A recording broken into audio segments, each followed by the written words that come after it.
Oman আরব উপদ্বীপের এমন এক রহস্যময় দেশ যেখানে হাজার বছরের ইতিহাস, মরুভূমির বিস্ময় আর লোককাহিনীর সঙ্গে আধুনিকতার এক অনন্য মিলন ঘটেছে। এই সেই দেশ যেখানে একসময় বাস করত পৃথিবীর সবচেয়ে বড় জাদুকর শামরি, যে সুন্দরী রূপসী নারীদের জাদুটোনা করে জিনের মাধ্যমে নিজের কাছে এনে বশ করে রাখত। এখানে এমন এক জায়গা রয়েছে যেখানে জিনেরা বন্ধ গাড়িকে ঘন্টায় 40 কিলোমিটার গতিতে পাহাড়ের চূড়ার দিকে টেনে নিয়ে যায়। শুধু তাই নয়, সাদ্দাদের বেহেশত অর্থাৎ হারিয়ে যাওয়া ইরাম নগরীর অবস্থানও এই অঞ্চলের কোথাও ছিল। এছাড়াও এখানে রয়েছে বিশ্বের সবচেয়ে দীর্ঘতম কবর, যেটি একজন আল্লাহর নবীর। আজকের এই ভিডিওতে আমরা জানব ওমানের অজানা ইতিহাস, রহস্যময় স্থান, কিংবদন্তি, বিস্ময়কর প্রাকৃতিক সৌন্দর্য এবং এমন সব তথ্য যা জানার পর হয়তো আপনিও অবাক হয়ে বলবেন, ওমান শুধু একটি দেশ নয়, এটি যেন রহস্য আর ইতিহাসে মোড়ানো এক জীবন্ত জাদুঘর। তো চলুন জেনে নেওয়া যাক ওমানের সেই অতীত আর বর্তমানের মহাচ্ছন্ন করে রাখা অজানা গল্পগুলো। সালতানাত অব ওমান এটি একটি অতীব সুন্দর আরব দেশ। এখানে আপনি বড় বড় বা বিলাসবহুল অট্টালিকা দেখতে না পেলেও প্রাচীন আরবের মতো সাধারণ কিন্তু সুন্দর ঘরবাড়ি দেখতে পাবেন, যেগুলোর রং মাটির মতো। ওমানের অধিবাসীরা আসল ও খাঁটি আরব। তারা নিজ দেশের ছোট বড় সব কাজ নিজেরাই করতে পছন্দ করে। এখানকার ট্যাক্সি চালক থেকে শুরু করে বিভিন্ন ব্যবসা প্রতিষ্ঠান, দোকানপাট, সব জায়গায় ওমানি নাগরিকদেরই বসে থাকতে দেখা যায়। ওমানের নারীরা রূপ সৌন্দর্যে এক বিশেষ মানদণ্ড বজায় রাখে, কিন্তু তারা কেন দীর্ঘ আবায়া বা বোরকা পরিধান করে সেটি আমি আপনাদের একটু পরেই বলছি। ওমানের মোট আয়তন ৩,০৯,৫০০ বর্গ কিলোমিটার। আয়তনের দিক থেকে এটি বিশ্বের ৭০তম বৃহত্তম দেশ।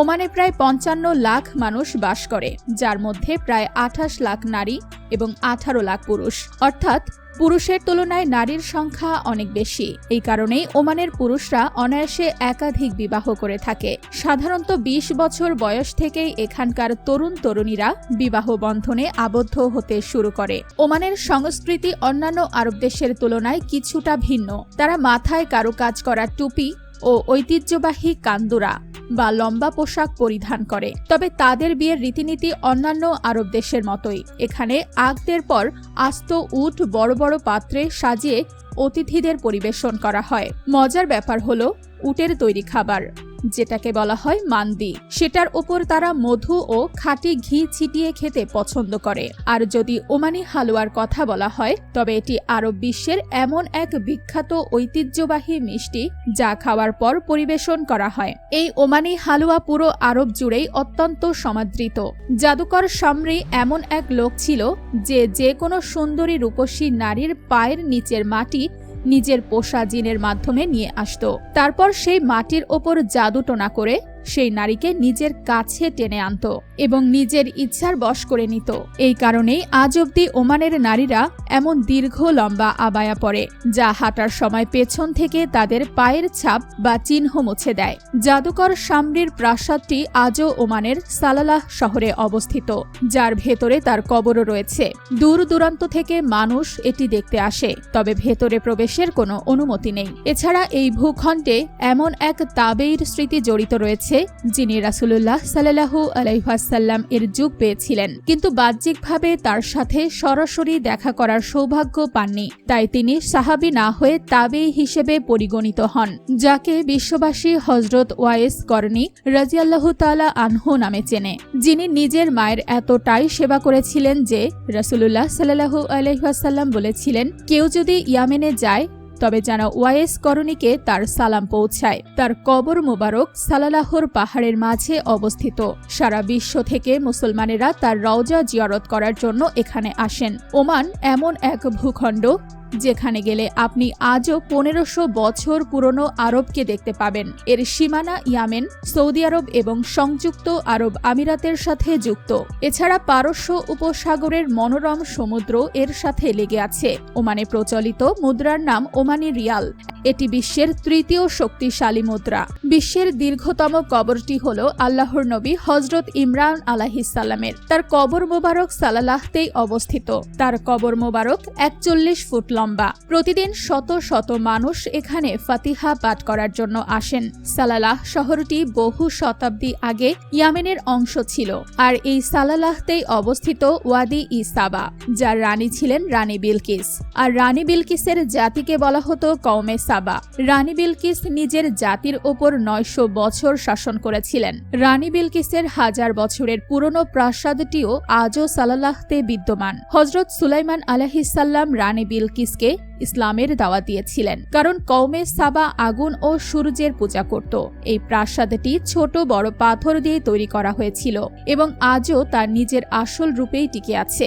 এই প্রাসাদটি দেখতে সারা বিশ্ব থেকে মানুষ এখানে আসেন। সালালাহ এমন এক শহর যে যখন পুরো আরবে তীব্র গরম পড়ে, অর্থাৎ জুন, জুলাই ও আগস্ট মাসে, তখন সালালাহতে মাতার বা গুড়ি গুড়ি বৃষ্টি হয় এবং সব সময় বাতাসে আর্দ্রতা অনুভূত হয়। এই দিনগুলোতে সালালাহর পাহাড়গুলো সবুজে ঘেরা হয়ে ওঠে। সমস্ত আরব দেশ থেকে মানুষ এই আবহাওয়া উপভোগ করার জন্য সালালাহতে আসেন। এ সময় এখানে উৎসব বা মেলার মতো পরিবেশ তৈরি হয়। বলা হয়ে থাকে সালালাহ শহরটি সুলতান কাবুসের পিতা সাইদ বিন তৈমুর এর স্ত্রীকে ইয়ামেনের সুলতান যৌতুক হিসেবে উপহার দিয়েছিলেন। সাইদ বিন তৈমুরের স্ত্রী ছিলেন ইয়ামেনের বাদশাহর কন্যা। ওমানের রাজধানী হল মাস্কাট শহর। এটি একটি পূর্ণাঙ্গ প্রদেশের মর্যাদাও রাখে।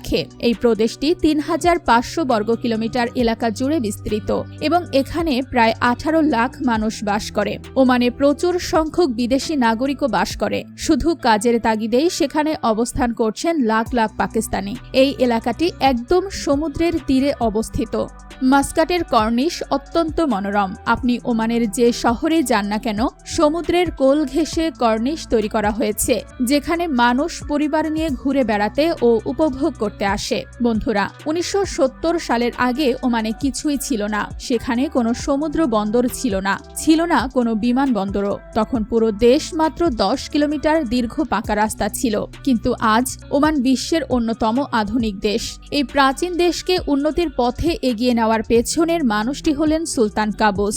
সুলতান কাবুস এই দেশকে অন্ধকার থেকে তুলে দূর আকাশের উচ্চতায় নিয়ে গিয়েছেন। আজ সুলতান কাবুস আর এই পৃথিবীতে বেঁচে নেই। তিনি দীর্ঘ 50 বছর ওমানের শাসক ছিলেন। ওমানে এতটাই পরিচ্ছন্নতা বজায় রাখা হয় যে এর সামনে ইউরোপও যেন ম্লান হয়ে যায়। একসময় এখানে পর্তুগিজদের শাসন ছিল, যার অবসান ঘটিয়েছিলেন সাইদ বিন তৈমুর। ওমানে আপনি চারিদিকে কেবল পাহাড় এবং উপত্যকাই দেখতে পাবেন।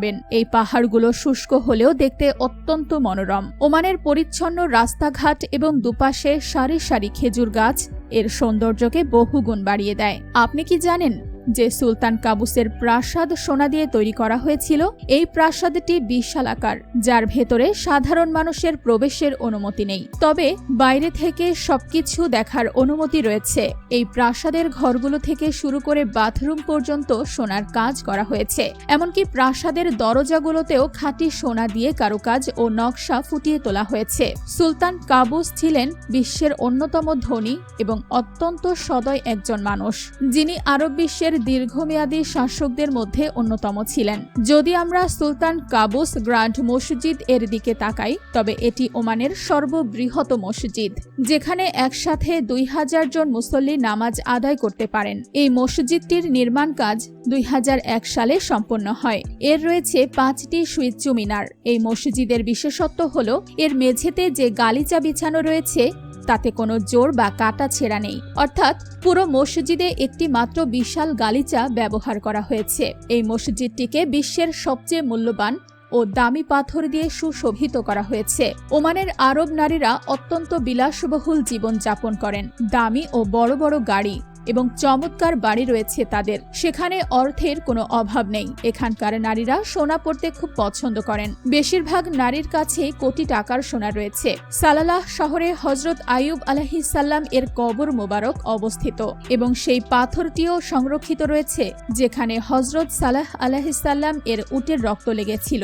ওমানে রয়েছে সেই রহস্যময় উপত্যকা, যেখানে বন্ধ গাড়ি দাঁড় করিয়ে রাখলে তা নিজে থেকেই ঘন্টায় 30 থেকে 40 কিলোমিটার গতিতে পাহাড়ের দিকে চলতে শুরু করে। এই উপত্যকাকে বলা হয় ওয়াদি জিন। বন্ধুরা, কখনো যদি ওমান ভ্রমণের সুযোগ হয় তবে এই সমস্ত দর্শনীয় স্থানগুলোর কথা মাথায় রেখে যাবেন এবং নিজের স্মৃতিগুলোকে ক্যামেরার ফ্রেমে বন্দী করতে একদম ভুলবেন না, যাতে জীবনের যে কোনো পর্যায়ে এসে আপনি এই সুন্দর স্মৃতিগুলোর কথা মনে করতে পারেন। তো বন্ধুরা, এই ছিল ওমান দেশ নিয়ে তৈরি আমাদের আজকের ছোট্ট ডকুমেন্টারি। আজকের এই ভিডিওর কোন বিষয়টি আপনাদের সবচেয়ে বেশি আকৃষ্ট করেছে অবশ্যই কমেন্টে জানাবেন। আপনারা কে কোন জায়গা থেকে ভিডিওটি দেখছেন কমেন্টে জানানোর অনুরোধ রইল। ভিডিওটি ভালো লাগলে একটি লাইক দিয়ে চ্যানেলটি সাবস্ক্রাইব করতে ভুলবেন না। আজকের মতো এখানেই বিদায়। শেষ পর্যন্ত আমাদের সাথে থাকার জন্য অনেক ধন্যবাদ।